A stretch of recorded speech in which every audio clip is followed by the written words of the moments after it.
Well,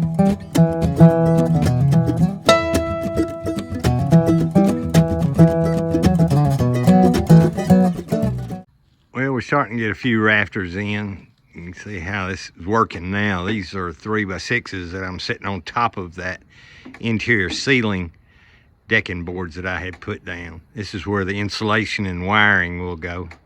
Got all my measurements across there. You can see them vary a little bit to straighten the end of the walls out. But we got it going. I got all the rafters on, got the rafter tails cut. Everything good and square. So we're ready to move on to the little blocking down here at the wall line. Pull electrical wires, insulation, and decking, and we'll put the metal on. Well, I got all the blocking in down low, so now I'm ready to do the electrical, put the insulation in, and start decking. All the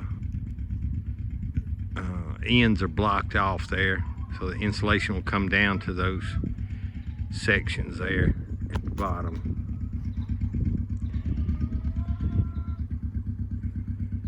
That's where we're at. Well, you can see what I'm doing here. I'm drilling small plug holes to vent this rafter bay. So if anyone ever wants to come back and add shingles, whatever, they'll have a little bit of ventilation. But I bought these small plugs, 1-inch plugs that have the vent holes in them. I'm drilling straight in so these will mount. I've already got one mounted over here and I'm gluing them in with some construction adhesive.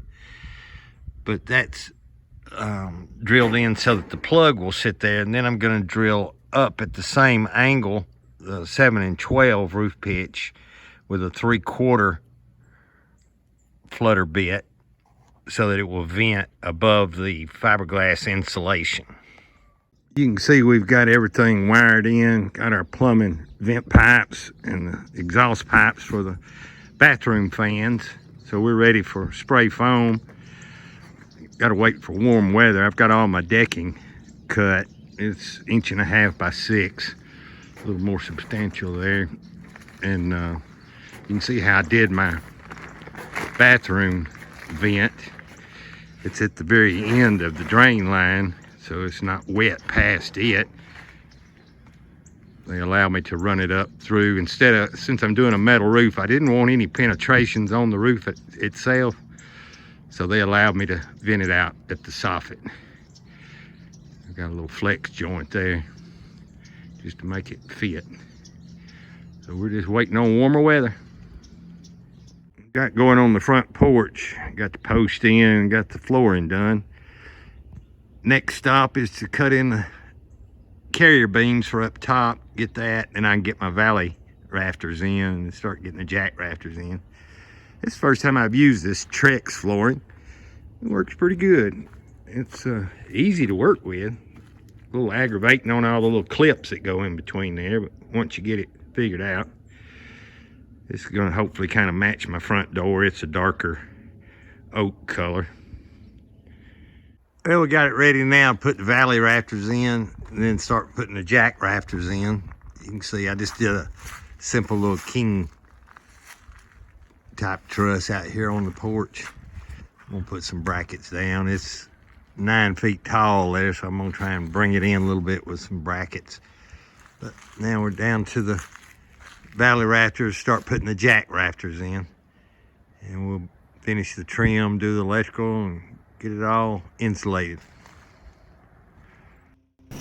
Here you can see I've got my boom pole out in the stump grapple there on the skid steer, and my little jiggamaroo attachment device out there holding that rafter up, using it.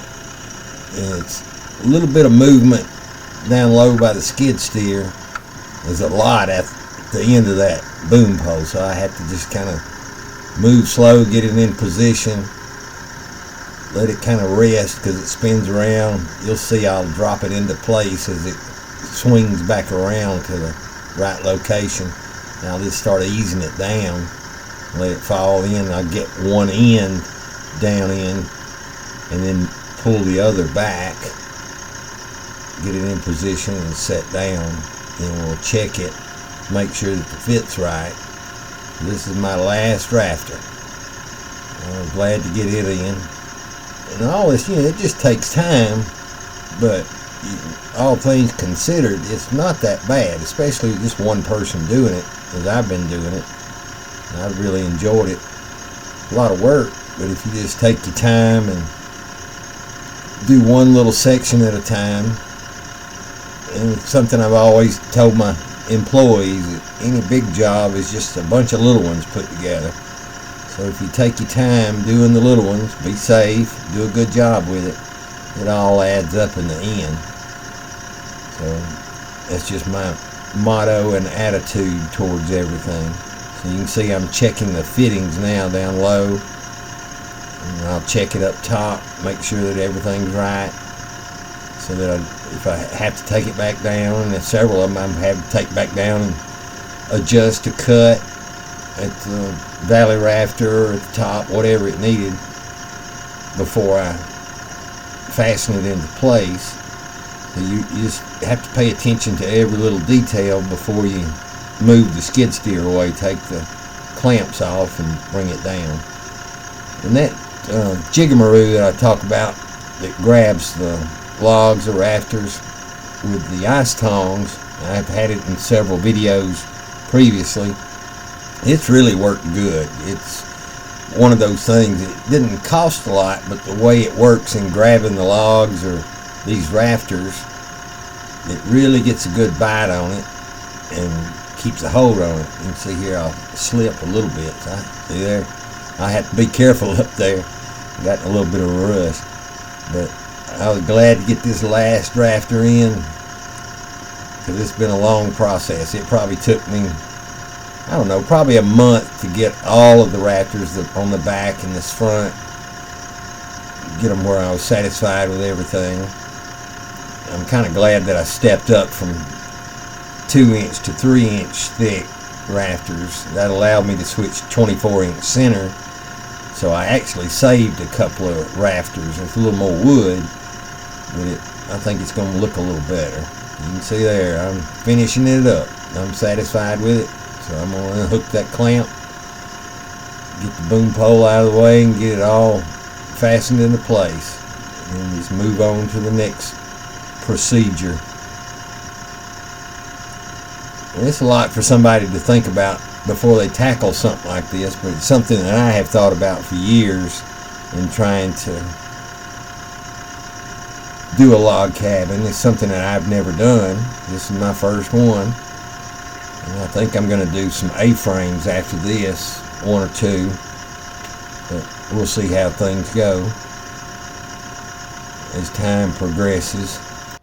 I want to thank all my viewers and subscribers for keeping up with me. I'm sorry it's been so long since I've posted another video, but I just want to get it to a certain point before I try and make up another video. I'm sure y'all understand that, but as I get things done, we'll be posting more videos along as I go. So until next time, you guys take care and be safe.